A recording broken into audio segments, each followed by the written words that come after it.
Les jours où je cours, je suis simplement mieux que les jours où je cours pas, en fait. Et c'est aussi simple que ça. Comment on fait pour impacter positivement cette planète? Comment on fait pour que nous, qui sommes des gens qui consomment des produits pour faire du sport, le trail running qui est quand même un peu invasif, c'est-à-dire on va dans un environnement naturel pour aller courir, mais avec tout ce qu'on draine autour de nous, etc. Et là, aujourd'hui, on a la possibilité de travailler avec une marque qui naît de ça. Et le marathon, c'est une lutte perpétuelle contre trois éléments. Contre toi d'abord, ce qui est le plus dur, contre le temps, c'est immuable, ça ne changera pas et ça c'est plus dur. Et puis après, il y a les... Bienvenue dans ce nouvel épisode du podcast Peace and Flow. Aujourd'hui, j'accueille Romuald Brun, un coureur qui alterne entre course sur route et trail running. Dans cet épisode, il nous partage son histoire avec la course à pied, quelles sont ses motivations, ses ambitions et aussi ses objectifs à plus de 40 ans. En deuxième partie d'épisode, il nous parle de son rôle au sein de l'entreprise Normal, une boîte éco-responsable créée par Kilian Jornet. Il nous partage également ses idées pour impacter positivement la planète en tant que sportif, parmi tout ce que vous allez découvrir dans cet épisode. Les 3 éléments contre lesquels on doit lutter lorsqu'on se lance dans un marathon, la mission derrière Normal, la boîte créée par Kilian Jornet, quel est notre rôle en tant que sportif pour aller vers un monde plus durable, et enfin, il nous partage une anecdote sur un trail à Ushuaia dans des conditions extrêmes. Il n'y a eu qu'une seule édition de ce trail, et vous allez vite comprendre pourquoi. Sur ce, je ne vous en dis pas plus, et je vous laisse apprécier mon entrevue avec Romuald Brun.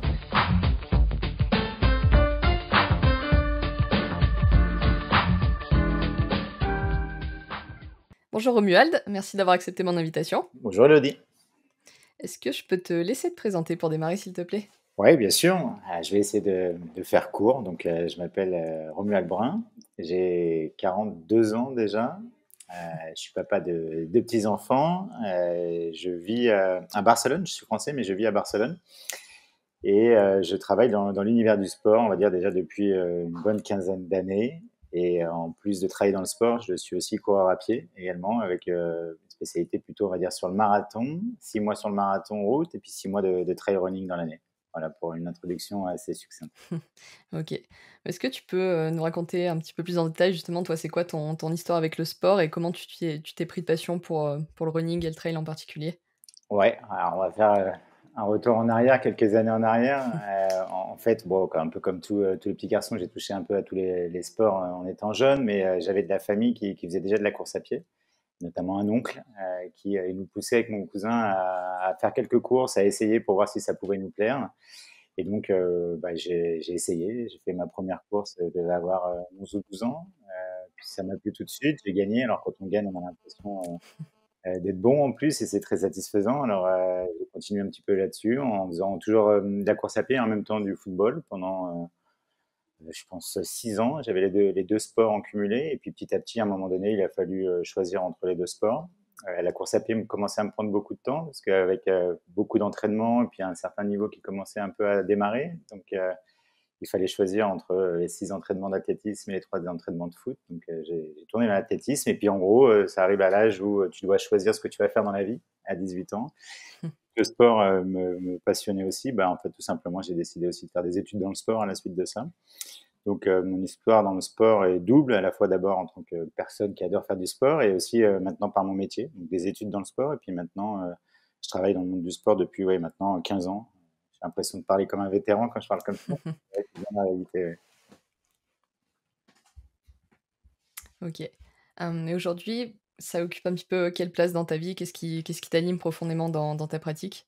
Quels sont les enjeux sportifs un peu pour toi, pour ton Ouais, travail? écoute, c'est une bonne question parce que quand on arrive à mon âge, entre guillemets, il faut se réinventer des défis sportifs parce que globalement, la carrière sportive de haut niveau est plutôt derrière soi aujourd'hui. Donc, moi, j'ai tourné plutôt sur le marathon. J'ai mis du temps à vouloir monter sur cette distance-là parce qu'au début, je trouvais ça tout simplement un peu pénible.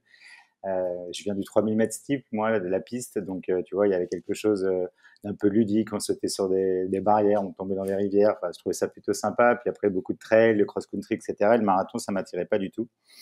Et puis, je me suis laissé convaincre avec une bande de potes en se lançant dessus. Et le marathon, finalement, on se rend compte que c'est quelque chose, une fois qu'on a goûté, on a envie d'y retourner tout le temps.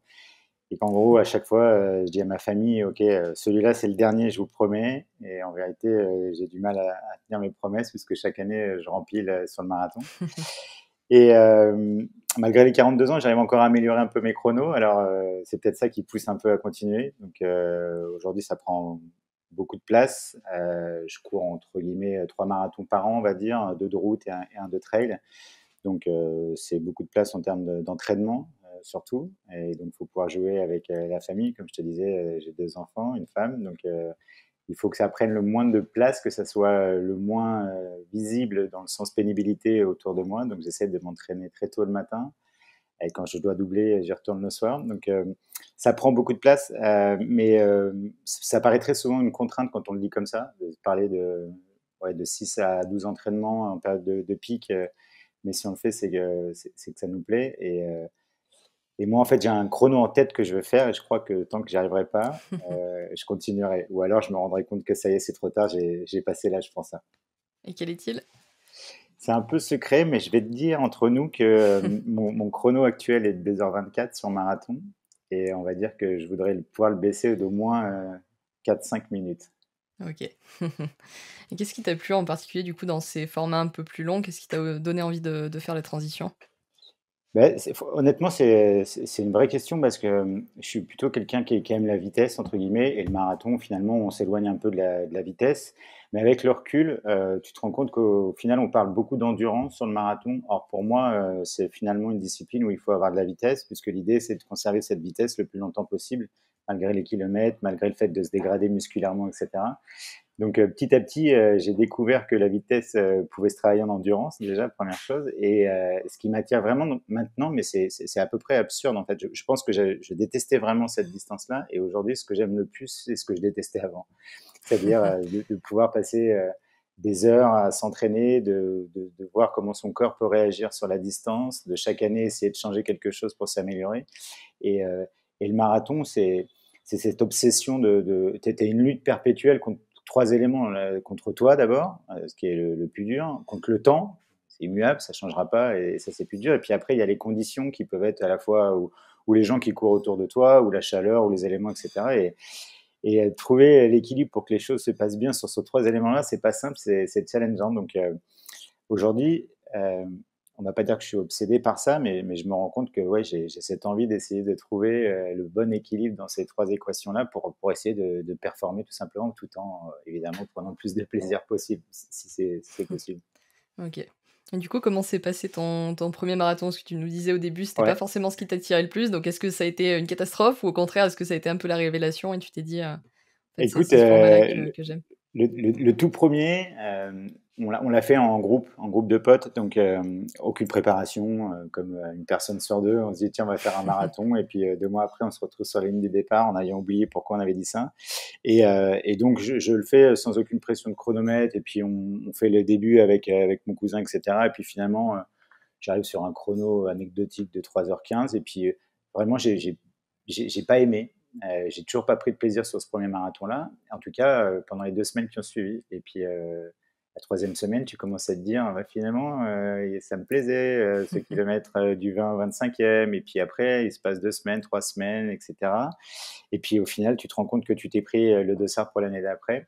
Et à partir de là, à l'inverse, j'avais envie de le préparer vraiment, de voir ce que ça pouvait donner. J'ai fait beaucoup de courses à pied jeune, j'ai coupé pendant 10 ans le sport et j'ai repris à ce moment-là. À ce moment-là, je travaillais pour une autre marque de running aussi, et puis j'avais un peu envie à la fois de promouvoir à la fois les produits, puis voir si j'étais pas encore fini à cet âge-là. Et donc j'ai repris un dossard pour le marathon de Paris. C'était le marathon de Paris. Je vivais à Paris à l'époque, et en m'entraînant cette fois un peu plus sérieusement. Alors avec les contraintes du job de l'époque, donc c'était pas facile. Et quand à l'époque j'avais l'impression de beaucoup m'entraîner, je m'entraînais 4 fois par semaine. Donc tu vois, j'étais quand même très très loin d'un entraînement de très haut niveau. Et puis finalement, le chrono est arrivé. Et puis je me suis dit, tiens, 2h36, c'est pas mal. Maintenant, il va falloir aller chercher 2h30. Et puis en fait, le problème, il est là. C'est que chaque année, tu as envie d'aller chercher la petite minute en dessous. Et tu te retrouves 10 ans après à encore faire du marathon. Ok. Et du coup, sur tout ce que tu as pu tester jusqu'à aujourd'hui, c'était quoi finalement tes distances de prédilection, tes épreuves de prédilection? C'est dans quoi où t'as été le meilleur? Écoute, moi, j'aime vraiment le semi-marathon. J'aime cette discipline parce que déjà l'effort en termes de durée me convient. En gros, on se parle d'1 heure 8, 10 en fonction des chronos, etc. Donc ça me convient bien de me dire qu'à la fois les entraînements vont pas me prendre trop de temps et que la course va durer 1 heure et qu'un dimanche matin, c'est passe de manière inaperçue d'un point de vue familial.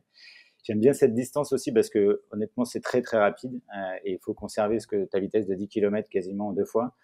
Et puis c'est pas trop long non plus, c'est-à-dire qu'on n'arrive pas non plus au moment du marathon où alors là on rentre dans d'autres vraiment conditions, dégradation, etc. On rentre presque dans une autre discipline. Donc je prends vraiment du plaisir sur le marathon. Et puis le plus dur avec l'âge, c'est d'essayer de conserver cette vitesse. Donc je maintiens toujours des 10 km, puisque les 10 km, en gros, on est en souffrance du début à la fin. Et, euh, et je trouve que le fait de passer d'un 10, un semi à un marathon marche très bien. Donc, dans chaque préparation, j'essaie à chaque fois de garder ces 3 fusées de lancement là, avec un 10 d'abord pour travailler la vitesse, un semi pour asseoir cette vitesse et commencer à lancer l'endurance, et puis en fin de marathon, en essayant de tout donner pendant le moins de temps possible. Ok, c'est intéressant. Du coup, ce cycle-là complet de 10 km semi-marathon, il dure environ combien de temps? Euh, Grosso modo, entre 3 et 4 mois, en fonction du temps et des préparations, voire des courses qu'on avait déjà fait avant. 4 mois, c'est l'idéal. 3 mois, ça veut dire que tu étais déjà préparé avant et que tu rentres déjà dans du qualitatif. Souvent, on a l'impression qu'on peut monter au marathon en 3 mois et qu'en 3 mois, ça va être fait. En vérité, un marathon, ça demande beaucoup de travail d'endurance, beaucoup de kilométrage. C'est-à-dire que musculairement, il faut être prêt. C'est-à-dire qu'il faut avoir une base d'endurance qui soit forte. Il faut pouvoir travailler la vitesse. Donc, j'ai remarqué que le minimum, c'est 3 mois. Idéalement, c'est 4 mois. Et j'ai testé l'année dernière un double cycle pour la première fois, c'est-à-dire de lancer une première préparation de marathon sur 3 mois pour enchaîner sur un deuxième marathon sur 3 autres mois après. Et donc, finalement, ça m'a donné un bloc de travail de 6 mois. Et j'ai trouvé que là, ça avait vraiment payé sur le deuxième marathon. Donc, le premier préparation de marathon m'a aidé à préparer le deuxième marathon, mais je trouve que là, ça paye bien. Donc, l'erreur, c'est de souvent croire qu'en 8 semaines, on peut être prêt pour faire un marathon. Ok. Et du coup, comment est-ce que tu structures ton entraînement? Est-ce que tu te fais accompagner par un coach ou est-ce que c'est toi qui fais tout seul? Au tout début, je le faisais moi-même, par presque prétention, ayant fait des études dans le monde du sport, ayant passé par STAPS, ayant quelques diplômes dans l'entraînement, je me suis dit que j'étais capable de le faire moi-même. Puis en fait, je me suis rendu compte que c'est toujours mieux d'avoir un œil extérieur, surtout sur ces disciplines-là où on a tendance à aller très naturellement vers ce qu'on aime et un peu repousser sur ce qu'on aime moins. Donc, j'ai commencé à prendre un coach il y a maintenant 6-7 ans. Et puis, depuis que je suis installé en Espagne, aujourd'hui, j'ai un coach espagnol qui s'appelle Nacho Caceres, qui est vraiment un spécialiste du marathon. Donc, dans ce défi-là, je m'étais donné comme priorité de mettre un peu tout de mon côté pour réussir. Et je m'étais dit autant se faire entourer par un entraîneur déjà, mais surtout par un spécialiste. Donc, il a fait les Jeux Olympiques de Londres, par exemple. Donc, en termes de marathon en Espagne, il est connu. Donc, aujourd'hui, en gros, il me fait mes plans, il me prépare. On me prépare l'année en fonction de différents objectifs, des prioritaires, des secondaires. Et puis, c'est vraiment aujourd'hui une confiance aveugle. Je suis son plan et on a le recul tous les deux parce qu'on a un certain âge aussi pour se dire que c'est une structure, c'est quelque chose à suivre, mais que je ne dois pas le suivre bêtement à la lettre.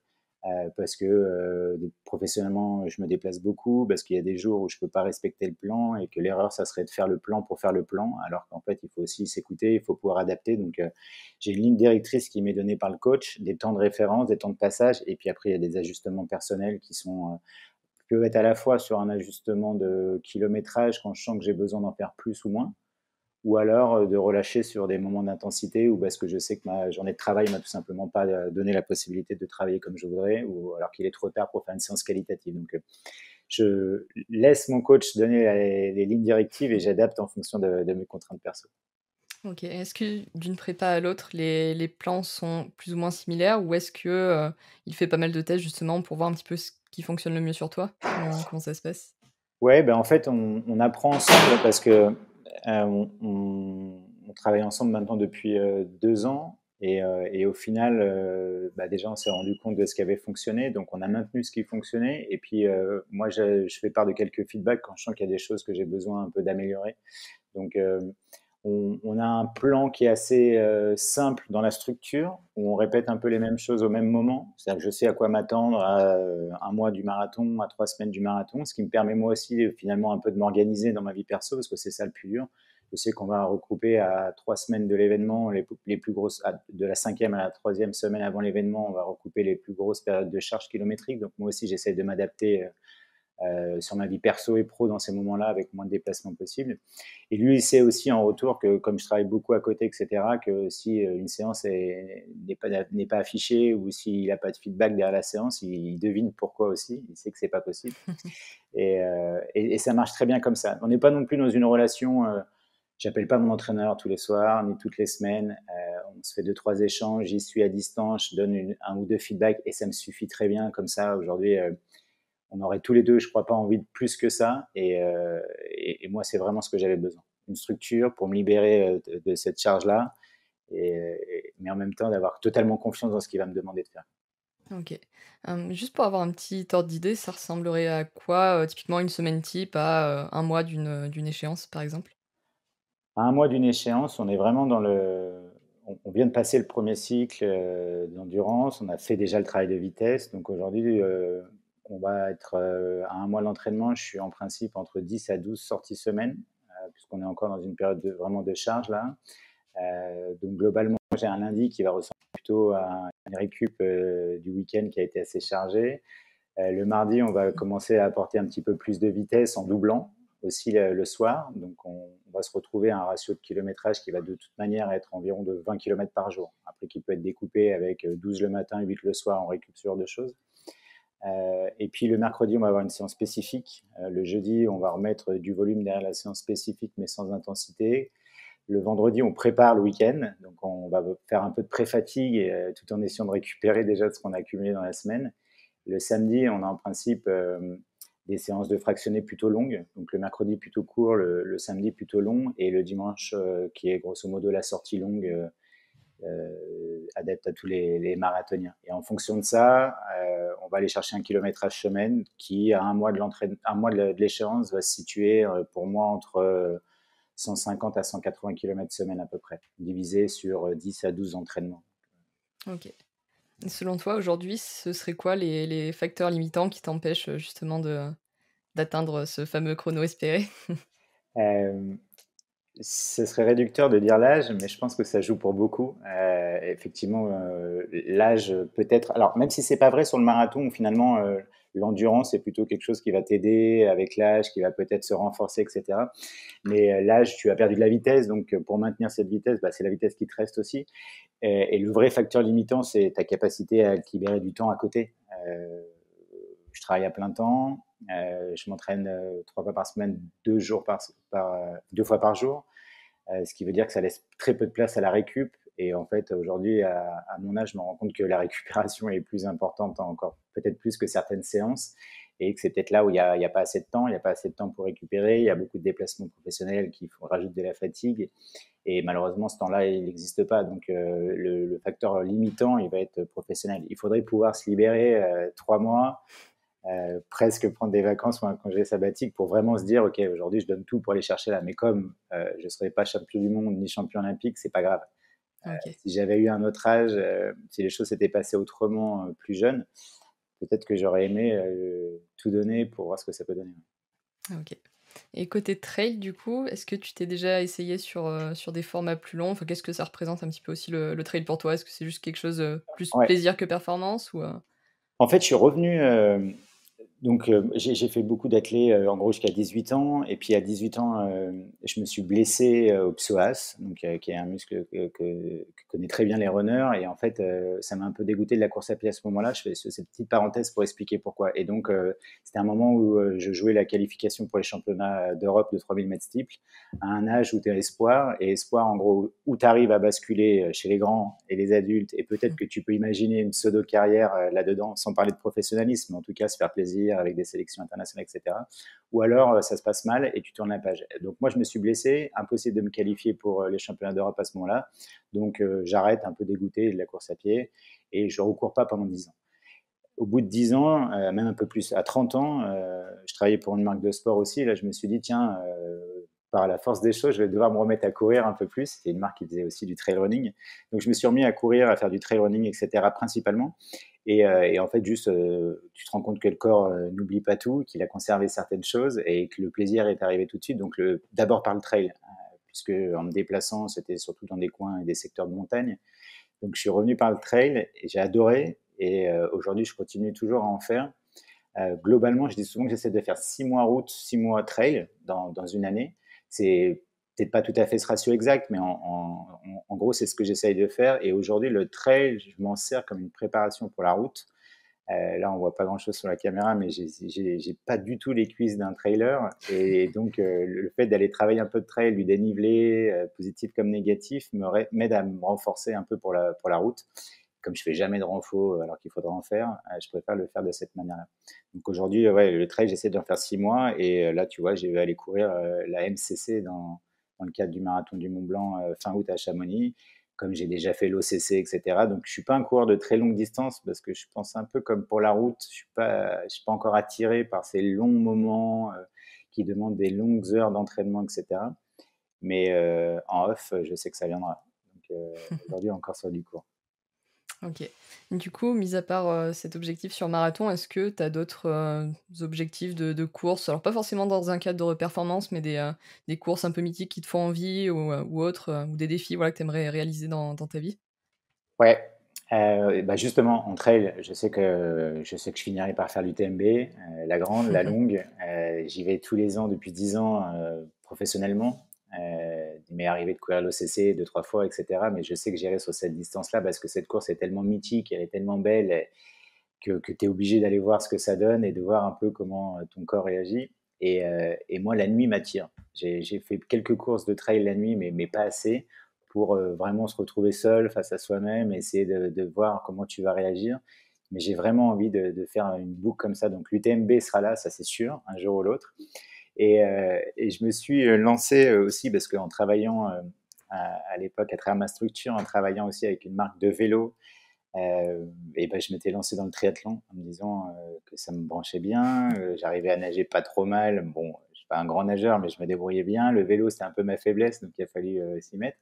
Et donc, le triathlon, pareil. Je sais très bien qu'à un moment donné, j'irai faire un Ironman. Il faudrait qu'on se mette d'accord familialement parce que si le marathon prend du temps, alors un Ironman, c'est encore autre chose parce que tu imagines bien que ce que tu fais en marathon, il va falloir le faire dans deux autres disciplines. Mais ouais, ça m'attire plus dans le sens ce que ça peut faire sur ton corps, sur ton mental, à quel point tu es capable d'aller te dépasser parce que ce serait facile de dire ouais, j'ai trop envie de faire ça, mais en vérité, moi, c'est pas pour la performance en soi, c'est plus de se dire là, on est dans un truc avec des dimensions hors normes et comment je vais réagir là-dedans, à quoi je vais être confronté. C'est vraiment plus ça qui m'attire. Un marathon, on dit déjà que c'est un voyage, mais finalement, ça dure 2 heures, allez, 2h20, 2h30. Mais quand tu te lances sur 24 heures d'effort pour l'UTMB ou sur un Ironman en 9 heures, c'est encore autre chose. Donc, ouais, ça m'intrigue. Mais petit à petit. OK. Jusqu'à présent, est-ce qu'il y a une course qui t'a plus marqué que les autres, que ce soit en bien ou en mal? Ouais, ouais, ouais, ouais, en mal, forcément. Alors, ça remonte à longtemps là aussi, mais quand tu es jeune, c'est des choses qui te marquent un peu. Bah, justement, quand je m'étais blessé, là, ces fameux 18 ans, c'est c'est loin, donc aujourd'hui, c'est pas du tout douloureux, mais sur le moment, j'ai eu du mal à le vivre parce que j'avais des ambitions, parce que je pensais que je pouvais faire des choses, etc. Et le fait de s'être blessé dans cette course, c'était à l'époque sur des interrégionaux de cross-country, donc c'était pas la course la plus importante de l'année, loin de là, mais c'était pareil, une étape de préparation en vue des Europes, et je me blesse, et on n'a pas réussi à la soigner comme il faut, etc. Donc cette course, pour moi, elle a marqué un arrêt vraiment avec la discipline, donc ça reste un truc un peu douloureux. Ça reste frustrant plutôt dans le sens de se dire, j'aurais aimé savoir quel était vraiment mon potentiel à l'âge où il faut l'avoir. Tu vois, à 40 ans, on s'en fiche, on est là pour s'amuser, etc. Mais à ce moment-là, 18-20 ans, j'aurais voulu pousser la machine jusqu'au bout pour voir un peu ce que ça donne. Donc, ouais, ça reste un vieux souvenir, mais un souvenir pas très cool quand tu y repenses, quoi. OK. Pour contrebalancer, du coup, ce serait quoi ton meilleur souvenir de sport?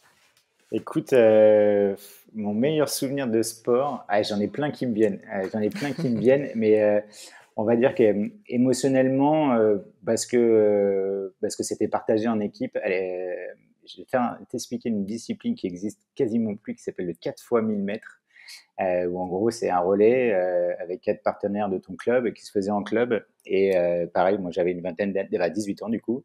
Et dans ce relais-là, il y avait mon cousin. On était 4 et on était au championnat de France et on a fait vice-champion de France. Et si tu veux, émotionnellement, c'était fort parce que le relais, c'est quelque chose, c'est le seul moment où en athlétisme où on devient une équipe.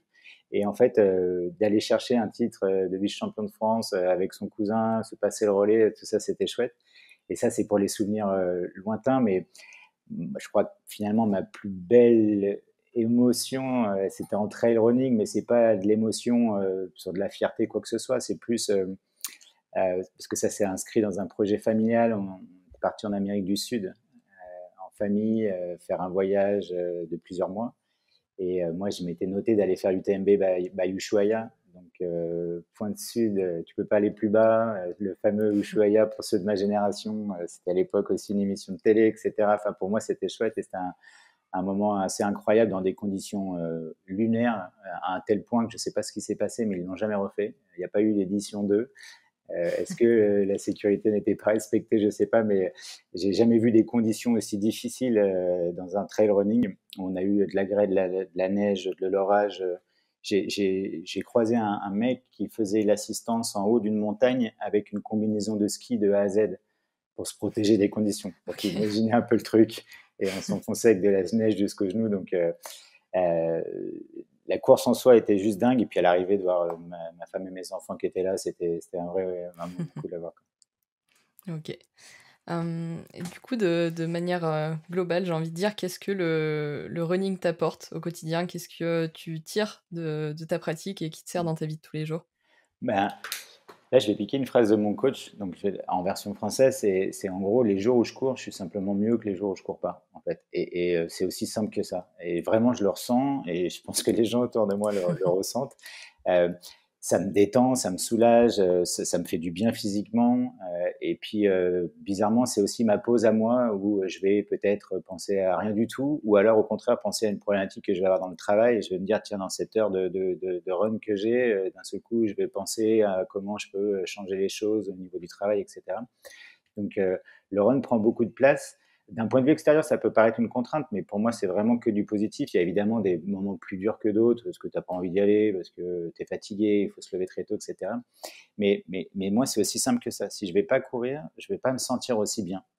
Or, l'être humain est assez bête là-dessus. On va tous rechercher du plaisir. Et moi, le plaisir, ça passe par aller s'entraîner et passer du temps dehors, donc en montagne, sur la route, peu importe où, en déplacement, j'essaye d'aller courir, en tout cas, tous les jours.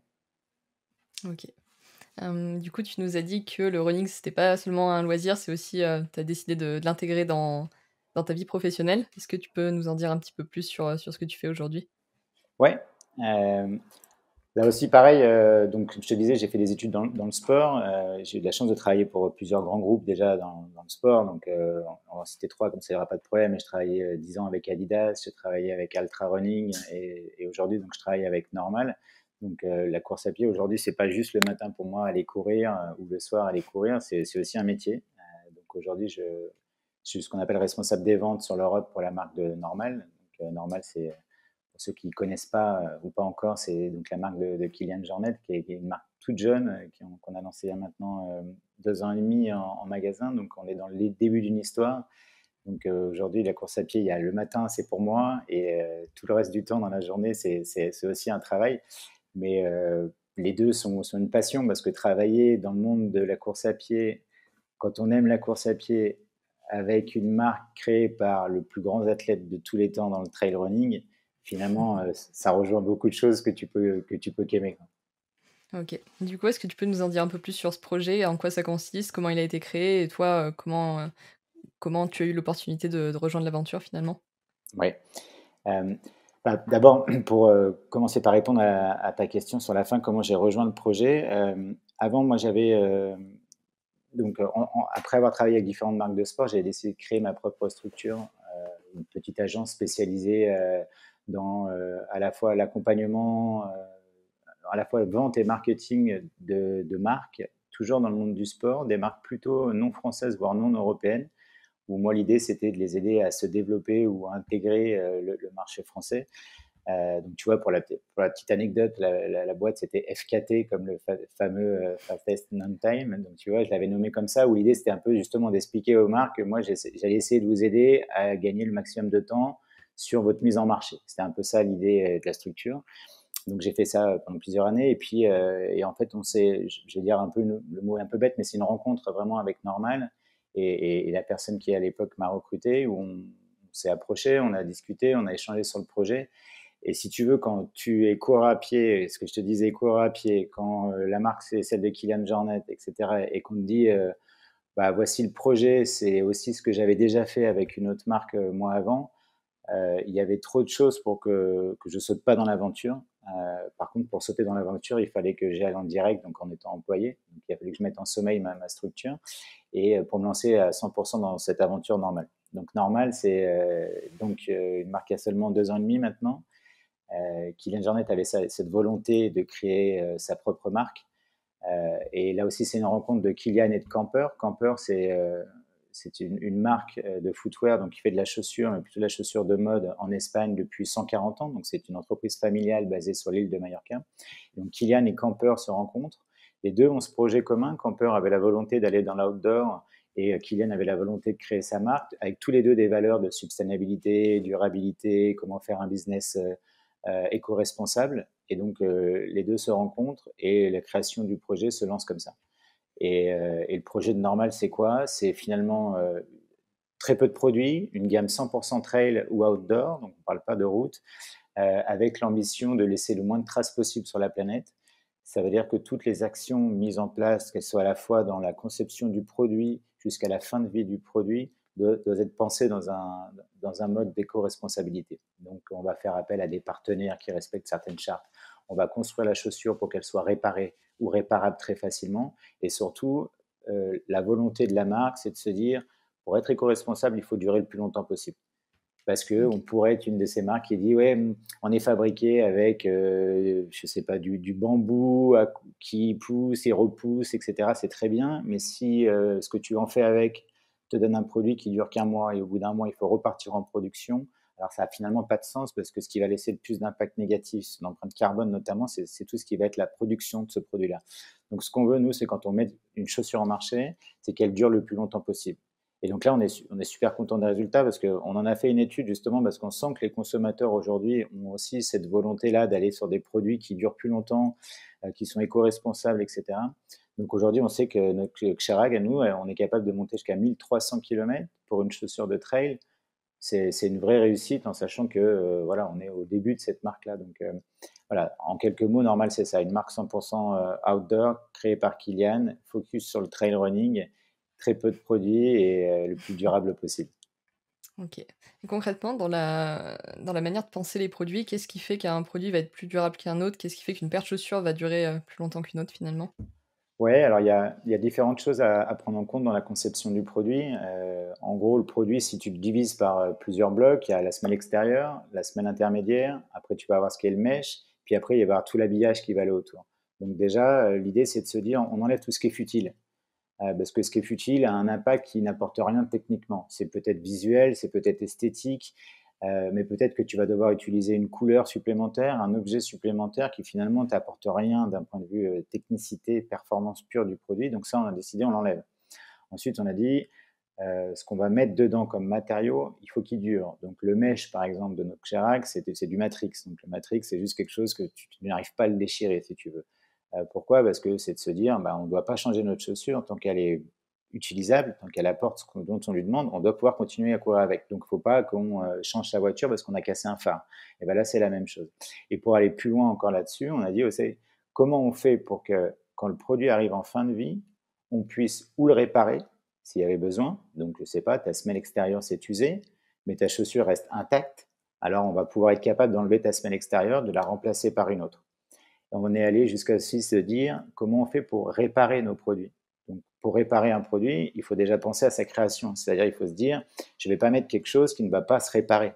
Je vais te donner un truc tout bête qui n'est pas de la chaussure, mais qui est notre veste waterproof. On a aussi une veste waterproof. Bah, tu vois, au niveau du serrage au poignet, on n'a pas décidé de fonctionner avec des élastiques classiques sur de l'interne qui fait que si ça se détend, bah, ta veste, tu ne sais plus trop quoi en faire alors qu'elle est encore 100% imperméable. Donc là, nous, on a sur l'extérieur des choses qui se changent très simplement et qui se remettent s'il y avait besoin. Donc tout est pensé un peu dans cette, on va dire, fin de vie du produit pour l'amener le plus longtemps possible utilisable par le consommateur. Donc, c'est un peu toute cette chaîne de construction jusqu'à qu'est-ce qu'on fait du produit quand il est terminé. On a notre responsabilité quand on dit, nous, chez Normal, on dit qu'on veut laisser le moins de traces possible sur la planète. Donc, ça veut dire quoi? Ça veut dire qu'on est des êtres humains, on a besoin de chaussures. OK. Mais qu'est-ce qu'on fait des chaussures quand elles sont utilisées? Et on est allé jusqu'à lancer un film qui s'appelle No Lost Shoes, où tu vois justement un de nos ambassadeurs arrive en Alaska, et puis dans un endroit le plus isolé du monde, la première chose que tu vois sur la plage, c'est des paires de chaussures qui ont été déposées là par les courants. Et c'est pas normal en fait. Et c'est pas normal de voir ça. Alors il n'y a pas que ça, il y a évidemment des tubes de dentifrice, des brosses à dents, tout ce que tu veux. Mais que tu te dis, dans l'endroit le plus isolé du monde, tu te retrouves à avoir des polluants comme ça. C'est-à-dire qu'on a tous notre responsabilité, le consommateur, mais d'abord celui qui a créé la chaussure-là. Donc nous aussi, il y a cette façon de penser, qu'est-ce qu'on fait de la chaussure une fois que son cycle de vie est terminé. Donc là aussi, on met des choses en place pour pouvoir ou la réutiliser, ou la retravailler, ou la désassembler, etc., pour être réutilisée. Ok, c'est intéressant. Toutes ces valeurs d'éco-responsabilité, est-ce que c'est quelque chose que tu as découvert avec la marque ou c'était des choses qui étaient vraiment déjà importantes pour toi à la base et du coup ça a été le match parfait? Ouais, non, non, c'était quelque chose qui vraiment, moi, me parlait. Et d'ailleurs, dans mon histoire précédente, j'ai déjà travaillé avec une marque de trail running, une marque américaine, et je trouvais que l'histoire était belle. Et quand ça s'est arrêté, je m'étais dit, bah, je repartirais peut-être pas forcément dans une aventure comme ça, parce que la boucle était bouclée pour moi déjà là-dessus. Euh, et en revanche, là, bah, dans ce projet-là, au-delà de juste travailler dans la chaussure, il y a quelque chose qui est de dire comment on fait pour impacter positivement cette planète, comment on fait pour que nous, qui sommes des gens qui consomment des produits pour faire du sport, avec le trail running qui est quand même un peu invasif, c'est-à-dire on va dans un environnement naturel pour aller courir, mais avec tout ce qu'on draine autour de nous, etc.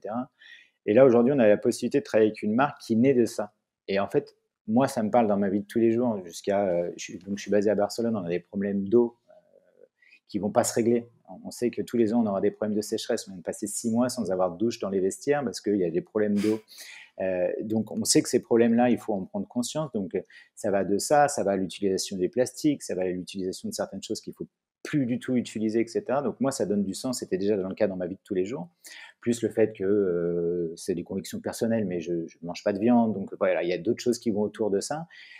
Qui fait que, bah ouais, une marque qui naît de ça, c'est-à-dire qui vient pas récupérer une tendance actuelle pour s'acheter de la sympathibilité auprès du consommateur, mais qui vient d'être née de ça, moi je fonce dedans. Je vais dans ce projet et je m'inscris dedans comme si c'était la mienne, tu vois. Ouais, ça me parle. Du coup, selon toi, ce serait quoi un petit peu on va dire les priorités de manière générale pour nous en tant que sportifs à mettre en place pour justement aller vers un monde plus durable? Ouais, je pense que déjà, la surconsommation déjà est installée, et nous, en tant que sportifs, encore plus. Donc je pense qu'on a notre responsabilité aussi de se dire aujourd'hui, ma paire de chaussures, est-ce que j'ai vraiment besoin de la changer tout de suite? Est-ce que je la change juste parce que le nouveau coloris de la nouvelle me plaît plus que l'ancienne?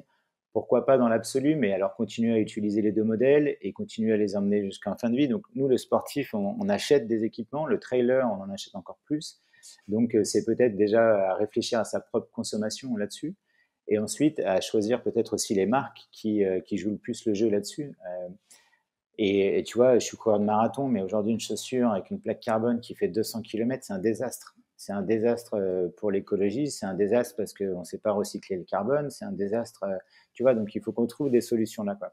Donc courir plus vite grâce à une chaussure, super, mais si on sait quoi faire de la chaussure après, ouais, ça donne du sens. Sinon, juste courir pour courir et sans en avoir rien à faire de ce qu'on va faire autour de la planète, ça n'a pas de sens. Donc je pense vraiment que le runner a sa vraie responsabilité dans cette équation-là, parce que c'est lui qui fait que la marque va produire certaines choses. Si les marques font des chaussures à plaque carbone, c'est parce que nous, on veut courir plus vite avec. C'est pas juste la marque qui a décidé de. Donc il faut qu'on se dise, ok, est-ce que ça a vraiment du sens d'avoir ça, d'avoir tel produit? Est-ce que j'ai besoin d'avoir cette dernière version de tout ça? Puis après, il y a parce que c'est un sujet très personnel, et on le disait très bien. On a projeté un film il y a un an à Chamonix, et notre ambassadeur l'expliquait très bien. Max, il disait, on va pas changer, nous, en tant que personne individuelle, la planète. C'est-à-dire que moi, Romuald, je vais pas changer la planète demain. Par contre, moi, à mon échelle, l'effet colibri fait que je vais pouvoir impacter positivement d'une manière ou d'une autre. Mais peu importe la discussion, et on n'est pas dans le conflit de dire, toi, ce que tu fais, c'est pas bien, moi, ce que je fais, c'est mieux. C'est plus de dire, moi, à mon échelle, je vais utiliser de l'eau froide quand je vais de l'eau froide plutôt que l'eau chaude. Je lave à 30 au lieu de 40. Je prends pas ma voiture pour aller à l'école, chercher mes enfants, j'y vais en vélo. Moi, je mange pas de viande, donc j'imagine que dans ce que je pense de là-dessus, ça aide aussi à aller de ça. C'est chacun de se dire, ok, fais ce que toi penses être bon, mais fais-le déjà, commence par toi, et rentrons pas dans ce jeu de dire, lui c'est pas bien, moi c'est mieux, parce que alors finalement on s'aide pas non plus là-dessus. Ouais, inspiré par l'exemple finalement. Ouais, parce que tu sais, on a toujours tendance à tirer sur les choses les plus visibles. Par exemple, je sais pas, les trailers en ce moment, on a un peu envie de leur tirer dessus parce que ils sont nombreux à venir en montagne. Et quand ils viennent, peut-être qu'ils se déplacent un peu trop, avec un peu trop de voitures, peut-être qu'ils viennent en avion, etc., etc. Bah ouais, mais alors peut-être que toi aussi, dans la vie de tous les jours, la personne qui en parle, bah, montre-nous l'exemple en commençant par toi-même, ne pas prendre ta voiture pour faire 2 kilomètres pour aller à ton travail dans la vie de tous les jours. Donc, on a tendance à cibler la partie visible, mais oublier la partie invisible de l'iceberg, qui est quand même la plus grosse. Donc, il y a ça. Et après, nous, les sportifs et les athlètes, en ce moment, je trouve, jouent bien le jeu aussi. Je parle des athlètes élites qui démontrent aussi qu'on peut faire des choses très bien à côté de chez nous et qu'on n'est pas obligé d'aller à l'autre bout du monde sans arrêt pour aller faire telle et telle compétition et qu'il y a des choses incroyables autour de nous. Donc là aussi, je dis pas qu'il faut pas prendre l'avion pour aller faire une compétition. Si les Jeux Olympiques sont à Paris et que tu es brésilien, bien sûr que tu vas venir à Paris, c'est pas la question. Mais par contre, peut-être que le reste de l'année, tu vas t'entraîner plus chez toi, rester chez toi et pas forcément prendre un avion à l'opposé pour aller chercher des conditions climatiques d'entraînement meilleures. Donc voilà, c'est chacun fait ce qu'il peut faire, mais faut qu'on le fasse. Ok.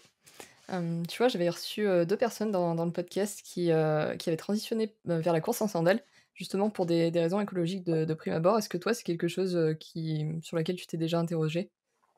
En fait, je me suis déjà posé la question plus d'une manière générale, pas juste liée au produit, qui était de dire tiens, comment on court. La marque avec qui je travaillais aussi avant, il y avait cette réflexion-là qui était de dire on doit avoir une façon de courir naturelle. Pour ceux qui connaissent un peu le monde du running, ils vont deviner quelle était cette marque. Et donc, il y avait déjà toute cette réflexion autour de là de qu'est-ce que ça veut dire courir naturellement. Donc, ben, on va jusqu'à remonter à notre enfance et de voir que tes enfants, quand ils courent pieds nus très souvent, ça leur pose aucun problème. Et quand ils sautent dans l'air, ils atterrissent sur la pointe des pieds et pas sur le talon, pour des raisons évidentes d'encaissement du choc, de flexibilité, etc., etc. Donc, moi, c'était plutôt cette approche-là de dire c'est quoi courir d'une manière naturelle, naturaliste, et non pas minimaliste, et qui moi, m'intéressait vraiment. Et cette marque-là apportait en plus quelque chose de particulier autour du pied. Donc, moi, ça m'intéressait. Courir en sandales, je l'ai j'ai creusé le sujet puisque l'un des livres que j'aime beaucoup, justement, va parler de ça, de cette tribu des gens qui courent en sandales, voire pieds nus à l'autre bout du monde Born et to Run? exactement, et qui performent hein, de manière incroyable là-dessus. Euh, après, aujourd'hui, je pense connaître les deux personnes dont tu parles. Je serais curieux de tester pour voir un peu ce que ça donne. Et puis, parce qu'il faut se rendre compte d'un petit peu tout pour se rendre compte aussi ce que ça t'apporte en retour. C'est-à-dire que je ne suis pas sûr que ça soit juste le produit en soi, mais peut-être plus que ce que ça va t'apporter, toi, sur ta manière de courir, ta prise de conscience de l'environnement, qui là, pour le coup, a du sens. Aujourd'hui, quand tu as une chaussure avec une semelle comme ça, tu ne te rends pas vraiment compte que tu travailles sur un terrain où il y a un dévers, une instabilité ou un muscle qui travaille, etc. Donc ça peut me parler, ouais. OK. Du coup, dans le cadre de Normal, toi, ce serait quoi un petit peu tes ambitions pour l'avenir? Est-ce que tu aimerais évoluer, un peu plus dans la boîte? Écoute, le projet est déjà très récent et moi, je suis dans l'aventure depuis 1 an et demi seulement. Donc, euh, plus qu'un projet perso, ça serait plus se dire, aujourd'hui, si on se projette dans 5 ans, dans 10 ans, je pense que tous ceux qui travaillent pour Normal, on est une petite structure, je ne l'ai pas dit, mais on est 20, on est 20 OK. personnes. Donc ça veut dire qu'on est globalement plus petit que toutes les marques, que tous les objets qui ont été créés que tu connais autour de toi. 20 personnes, c'est une start-up. Donc on est vraiment une OK. start-up avec tout ce que ça veut dire. Start-up, ça veut dire qu'il faut valider l'année d'après pour être sûr d'être encore là dans 3 ans, et 4 ans, 5 ans, etc. Donc pour nous, la réussite, ça serait de se dire, bah, déjà, on est toujours là et ça continue de fonctionner. Là, on est rassuré parce que le lancement est incroyable, tout se passe très bien. Mais ça serait de se dire, bah ouais, aujourd'hui, on a réussi, pas parce qu'on a obtenu tel chiffre d'affaires, mais on a réussi parce qu'on a réussi à impacter positivement à la fois la planète, et je vais même aller un peu titiller nos copains, certains compétiteurs aussi. on se rend compte aujourd'hui qu'il y a des choses qui ont été mises en place, qu'on a mis en place, qui commencent à parler autour de nous. Et on se dit que si toutes les marques continuent à aller là-dedans, super. Alors on aura tous gagné. Parce que finalement, on n'a rien inventé d'incroyable. Mais si tout le monde allait un peu plus dans cette démarche-là, alors on serait tous gagnants. Donc la réussite de Normal, finalement, ça serait de continuer un peu à être copié dans certaines idées et de grandir parce qu'on est une marque aussi 1% pour la planète, on est Bicorp, etc. Ça veut dire que plus on fait du chiffre, plus on en donne. Et donc, pour impacter positivement la planète, il faut qu'on puisse redonner positivement à la planète, tout simplement. Ok, c'est intéressant. Et toi, à titre personnel, après, est-ce qu'il y a des projets que tu aurais en tête, que tu aimerais développer dans les années à venir? Écoute, je m'étais posé la question à un moment donné quand j'avais créé ma structure. Je me dis, qu'est-ce qui me motive aujourd'hui? Tu sais, à 40 ans, on dit, c'est la moitié de ta vie, j'espère pas, mais bon, en tout cas, on dit, tu as déjà passé une bonne partie de ta vie. Et en fait, globalement, sur mes 20 premières années, 15 premières années professionnelles, j'ai été drivé plutôt par ce que ça allait m'apporter en termes de presque de formation personnelle et avec les yeux un peu qui brillent quand tu parles de certaines marques. J'ai bossé 10 ans chez Adidas. Adidas, c'est une super école. Et puis, quand tu es jeune sorti d'études, bah, tu es attiré par ce côté waouh des grands groupes. Tu vas à de super événements, c'est super, machin truc. Puis après ça, j'en ai eu un petit peu marre. J'ai voulu voir autre chose. Donc, Altra, c'est les autres marques avec qui j'ai travaillé, bah, m'a apporté autre chose. Je suis allé sur la découverte de comment on met en place une structure nouvelle. Là, Normal, c'est encore autre chose, parce que du coup, je vais développer ce que j'ai appris sur Altra et ce que j'ai aussi appris sur le grand groupe pour le mettre en place de manière la plus rapide possible sur Normal. Et s'il y avait une suite un jour, ça serait quoi? Ou c'est toujours avec Normal, parce que le groupe a continué à exploser et j'espère pouvoir continuer à influencer là-dessus sur les différents pays. Aujourd'hui, on est dans 44 pays, donc peut-être qu'on sera encore plus présent dans d'autres pays, etc.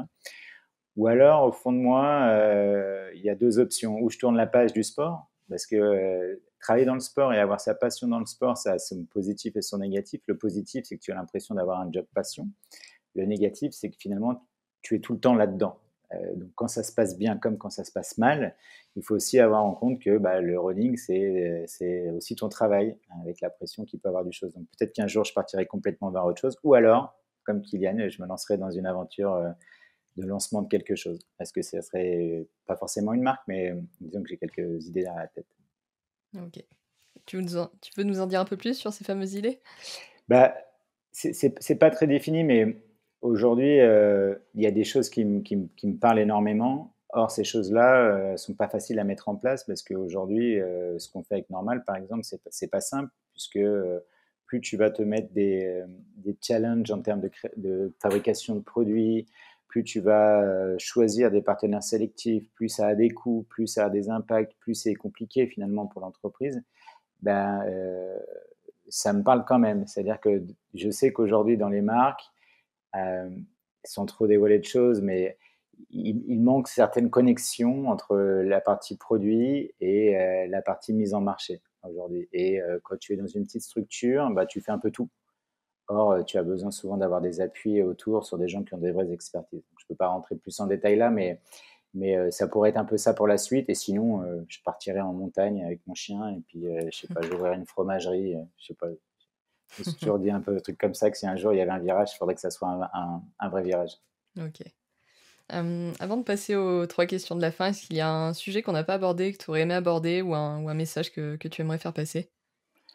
Non, écoute, c'est toujours intéressant ces temps d'échange parce que plus que m'exprimer moi, j'espère aussi pouvoir faire découvrir des projets, faire découvrir Normal, mais surtout faire prendre conscience aussi qu'on a tous notre rôle à jouer sur cette planète sans avoir aucun discours moralisateur. Mais je trouve que c'est intéressant et plus on sera nombreux à faire parler de ces choses-là, plus les gens viendront se renseigner, plus les gens poseront des questions sur comment étaient fabriquées les choses, dans quelles conditions, est-ce qu'on a respecté les droits des hommes, etc.